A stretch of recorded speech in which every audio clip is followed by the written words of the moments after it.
trying to get a 7 in your IB Psychology exam this year, then this video is for you. I've gone to ask 3 students who did it already and got a 7 last year and asked them to give us all their tips and secrets. So listen up. I had a chart and I put like what studies would go with which question, like what type of evaluations I could use, any type of terms that I could use with that question as well. So I did it for every question, so I was prepared. I think the textbook, the IB guide is really helpful, and I took really careful and detailed notes. Take very, very careful notes because you will need it, definitely. Begin studying now. I know it sounds cliche to not procrastinate, but I think if you just like slowly start like going over the studies and things and start preparing earlier, it's a lot easier than if you do it like the 2 nights before, whatever, to stuff like all that like information into your mind.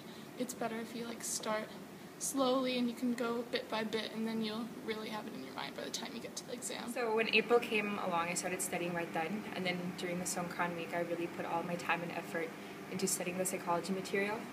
And I think for me, the exam I had more trouble with, not more trouble, but a harder time studying for was not paper 2, paper 1, the bigger chunk, because it's 50% of your grade. So I actually advise people to spend more time on that and spend more time and effort in studying for that.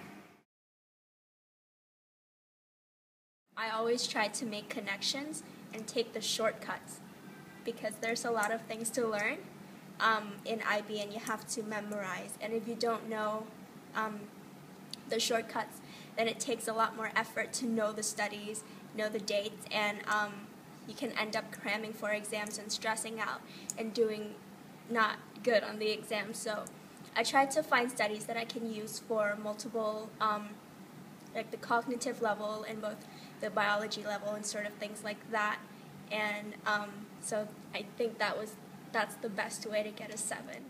Always try to make connections and always think of shortcuts of, for example, studies that you can use for maybe 2 or 3 questions on a certain level of studies. For studies especially, you want to have good evaluation for studies as well, not just because you want to use, for me, my problem is that I wrote a lot and I used to write 12 pages for one essay.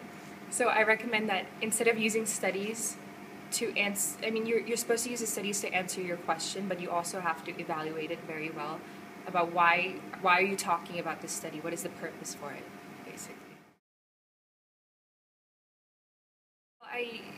I recommend getting to study groups because if you study alone, it can get quite boring after a while.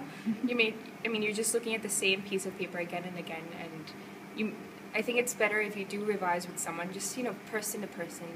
You just shoot off ideas with each other, go into groups and see the questions and try to come up with ways to tackle the question, try to come up with ways to come up with arguments and points. When revising for the exam, I studied the studies very well, so I knew what points to talk about, the limitations, the limitations and the small points to talk about the studies. I knew it very, very, very well.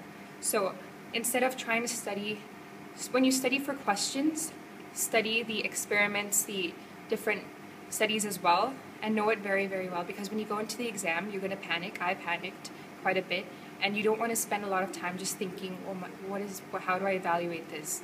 I mean, if you know the evaluation points beforehand, it's going to help save a lot of time, and it's going to help you calm your nerves when you're writing the paper, I feel.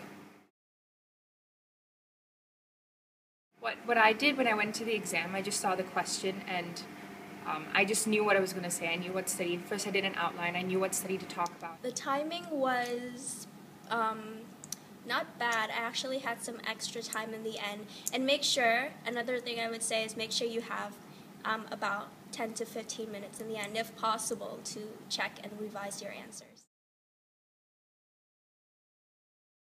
They almost make it sound easy, don't they? But remember, in the world, only about 5% of people get a 7 for IB Psychology. So it's not that simple. I think I'll add a couple of things. The first one is that if you haven't written your IA yet, or if you're still working on it, do as well as possible there, because that's 25% of your mark. And in a way, that's the one part that you can control more than any other part. So any points you get in the bag for your IA are points you get towards your 7. The other thing is, although paper 2 is only 25% of your mark, you really are better off not neglecting any part of your exam at all. Those 25% could make all the difference. Having said that, paper 1 is the biggie, 50% if you're standard level.